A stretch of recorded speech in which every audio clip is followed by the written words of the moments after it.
शीर्षक: अकबर के दरबार का भूत।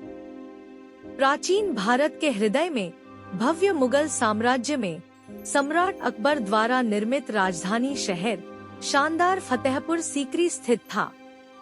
अपनी वास्तुकला की चमक और जीवंत दरबारी जीवन के लिए जाना जाने वाला महल एक ऐसा काला रहस्य भी छुपाए हुए था जिसके बारे में बहुत कम लोग कानाफूसी करने की हिम्मत रखते थे।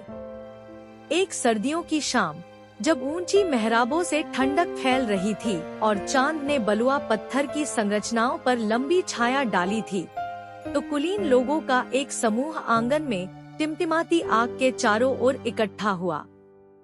हवा उत्सव की गपशप से भरी हुई थी, लेकिन एक असहज तनाव ने सभा को ढक लिया था। उनमें से एक अकबर का वफादार सेनापति राजा मान सिंह था, जो आग के करीब झुका हुआ था। उसका चेहरा रोशन और तनावग्रस्त था। क्या आपने प्रेतवाधित हॉल की कहानी सुनी है? मान सिंह ने अपनी आवाज धीमी करते हुए कहा। अन्य लोग उत्सुकता से झुके।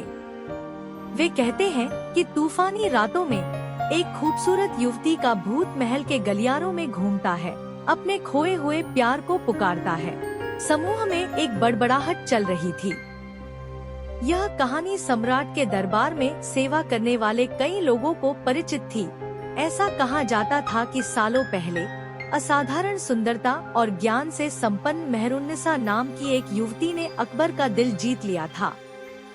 हालांकि त्रासदी तब हुई जब वह रहस्यमय तरीके से गायब हो गई और अपने पीछे केवल दुख और अनुत्तरित प्रश्न छोड़ गई। ऐसा माना जाता था कि उसकी आत्मा अभी भी हॉल में भटक रही थी, बंद होने की तलाश में। उत्सुक लेकिन अशांत कुलीन लोगों ने एक दूसरे को चुनौती दी। चलो इस प्रेत का सबूत मांगते हैं, हम खुद को प्रेतवाधित हॉल में पहुंचाएंगे।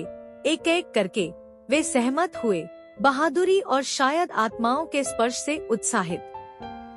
जल्द ही आग बुझ गई और अंधेरे ने समूह को घेर लिया, क्योंकि वे महल से अपना रास्ता बना रहे थे।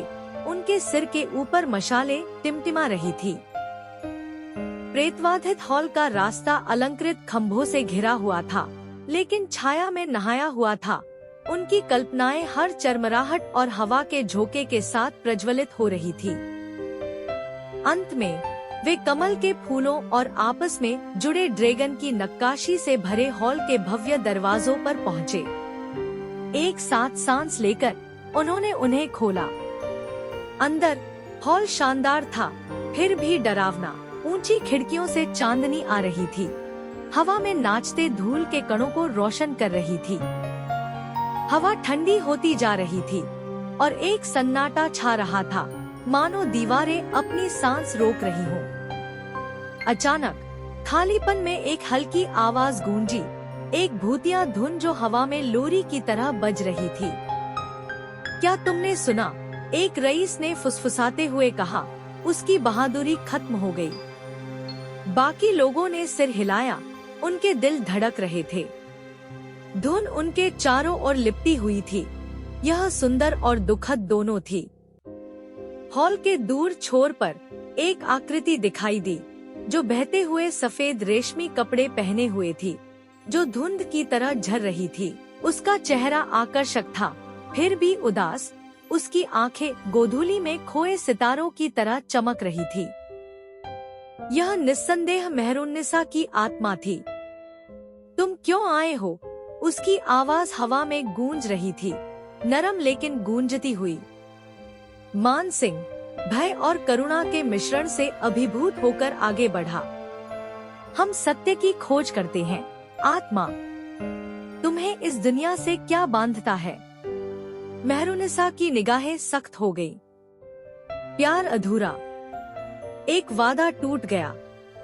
जब तक मेरी कहानी नहीं बताई जाती, मेरा दिल इस महल से बंधा हुआ है।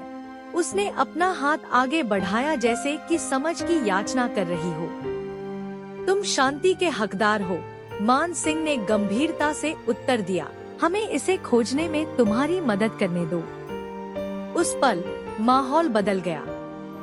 हॉल की दीवारें चमक उठीं, उसके अतीत की झलकें दिखाई देने लगीं। एक युवा मेहरुन्निसा हंस रही थी, नाच रही थी और फिर रो रही थी। विश्वासघात और अधूरे प्यार की परछाइयां उसकी कहानी में जटिल रूप से बुनी हुई थी। कुलीन लोग मंत्रमुग्ध होकर सुनते रहे, उसके दुख के साथ पूरी तरह सहानुभूति रखते हुए।